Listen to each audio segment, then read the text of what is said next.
2016 election. Ambassador Sondland also told me that he now recognized that he had made a mistake by earlier telling Ukrainian officials that only a White House meeting with President Zelensky was dependent on a public announcement of the investigations.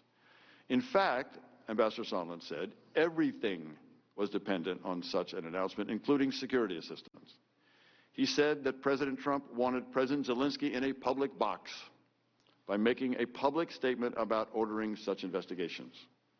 In the same September 1st call, I told Ambassador Sondland that President Trump should have more respect for another head of state, and that what he described was not in the interest of either President Trump or President Zelensky. At that point, I asked Ambassador Sondland to push back on President Trump's demand. Ambassador Sondland pledged to try. I suggested the possibility that Ukrainian Prosecutor General, rather than President Zelensky, would make a statement about the investigations, potentially in coordination with Attorney General Barr's probe into the investigation of interference in the 2016 elections. The next day, September 2nd, Mr. Morrison called to inform me that Mr. Daniluk had asked him to come to his hotel in Warsaw. Mr. Daniluk expressed President Zelensky's concern about the possible loss of U.S. support for Ukraine. In particular, Mr. Morrison relayed to me that the inability of any U.S. officials to respond to the Ukrainians' explicit questions about security assistance was troubling them.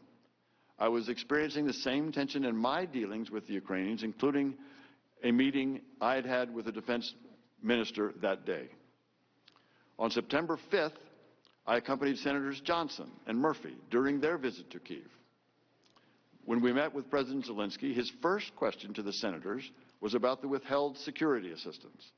My recollection of the meeting is that both senators stressed that bipartisan support for Ukraine in Washington was Ukraine's most important strategic asset, and that President Zelensky should not jeopardize that bipartisan support by getting drawn into U.S. domestic politics.